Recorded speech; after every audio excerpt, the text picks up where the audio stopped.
Bismillahirrahmanirrahim. Assalamualaikum warahmatullahi wabarakatuh. Bagaimana kabar anak ustazah hari ini? Semoga kita dalam keadaan sehat walafiat sehingga kita bisa melanjutkan pembelajaran kita pada hari ini, yaitu tematik 1 subtema 3. Karena minggu lalu kita sudah selesai menyelesaikan subtema 2, jadi kita masuk materi baru. Yang pertama yaitu bahasa Indonesia, menentukan gagasan pokok dan gagasan pendukung dalam teks lisan. Bagian 1. Teks lisan adalah teks yang dibacakan. Gagasan pokok dan gagasan pendukung dalam teks lisan ditemukan dengan cara menyimak. Nah, kita menyimak, mendengarkan dan dengan seksama hal yang dibacakan atau dibicarakan.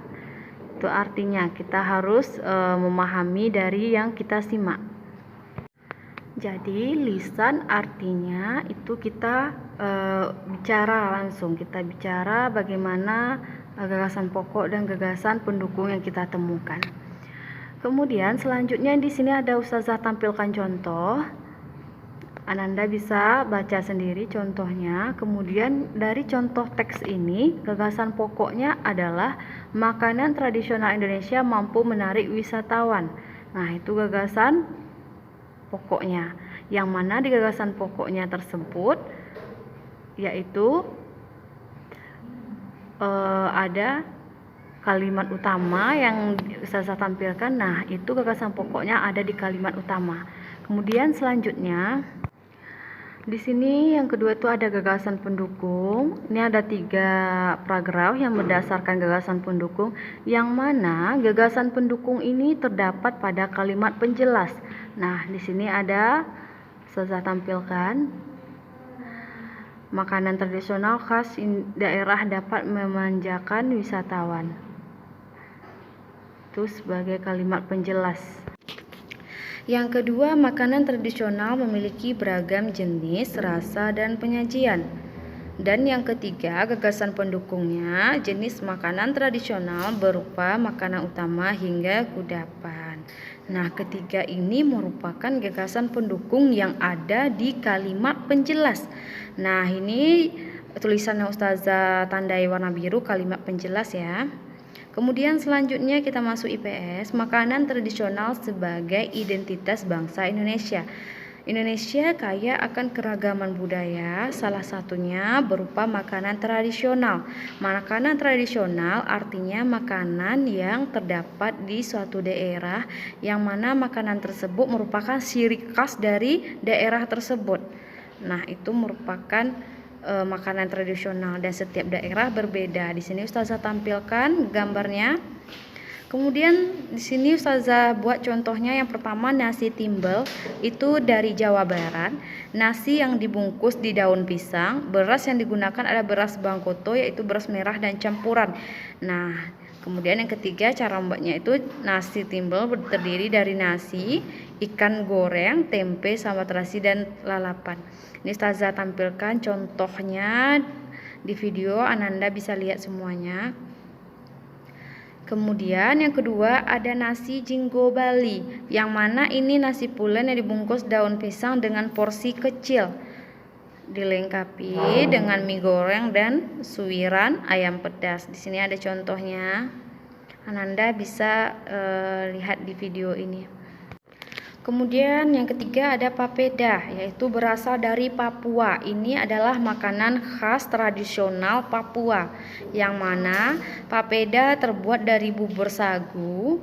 Papeda memiliki rasa tawar, disajikan dengan tongkol atau mubara kuah kuning. Nah, di sini ada ustazah tampilkan. Ini berasal dari Papua.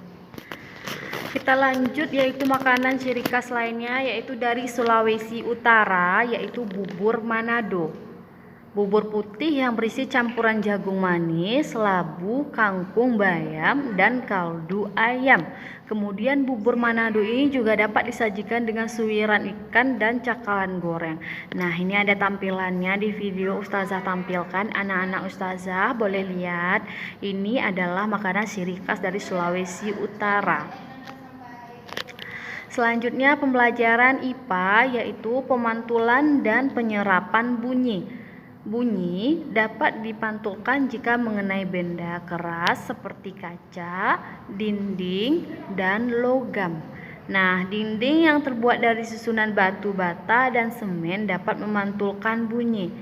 Dia anak ustazah seperti benda yang digesekkan ke benda yang keras seperti kaca, dinding, dan logam itu bisa menghasilkan bunyi.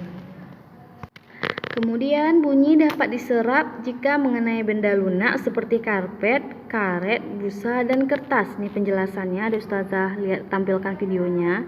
Lantai dan dinding ruang pertemuan dilapisi karpet. Tujuannya untuk menyerap meredam bunyi suara dari dalam ruangan menjadi tidak bising atau terdengar hingga keluar ruangan. Nah, ini ada tampilan gambarnya, silahkan disimak, diperhatikan. Kemudian pelajaran selanjutnya PPKN dengan materi kerjasama dalam diskusi.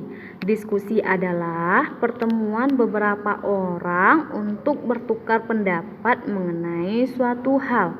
Diskusi merupakan salah satu bentuk kerja sama.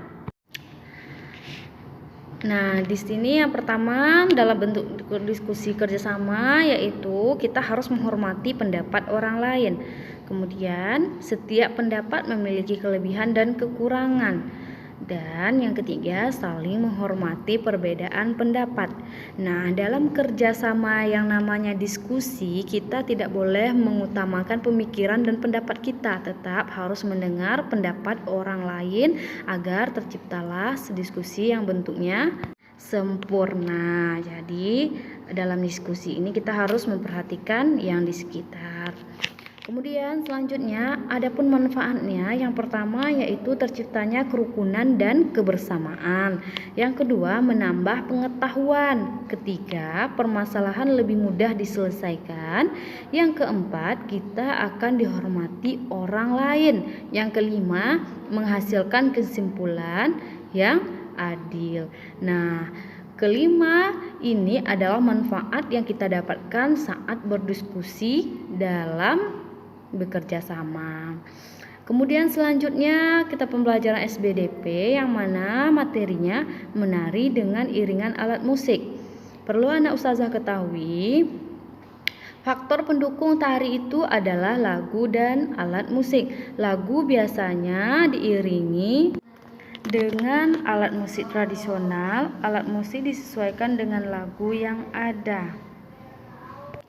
Berikut ada ustazah tampilkan contoh alat musiknya. Yang pertama adalah gendang. Gendang bisa diiringi oleh musiknya untuk penari. Kemudian ada tamborin.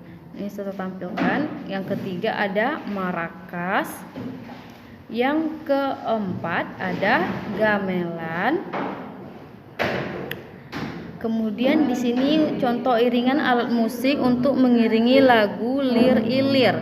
Yang pertama, iringan untuk gerakan 1 hingga hitungan 2 kali 8. Nah, di sini ustazah tampilkan gambarnya. Jika Anda tidak jelas gambar yang ada di videonya, itu bisa japri ustazah untuk minta gambarnya agar bisa di zoom kalau tidak jelas. Kemudian yang kedua, iringan untuk gerakan 2. Hitungan 2 kali 8. Nih ada dicontohkan juga di gambar. Kemudian yang ketiga, iringan untuk gerakan 3 dan 4, hitungan 2 kali 8. Nih ustazah tampilkan. Kemudian yang keempat ada iringan untuk gerakan 5, hitungan 2 kali 8. Jika tidak jelas bisa japri ustazah minta gambarnya ya. Baiklah, demikianlah pembelajaran tematik kita, tema 1 subtema 3. Kita ucapkan dengan baca hamdalah, alhamdulillahirobbilalamin. Jika ada pertanyaan silahkan tanyakan dengan ustazah. Dan hari ini kita tidak ada latihan ataupun tugas, tetapi kita hari ini yaitu mengerjakan ulangan yang setelah selesai di minggu lalu. Nah, ustazah akhiri dengan wabillahi taufiq wal hidayah. Wassalamualaikum warahmatullahi wabarakatuh.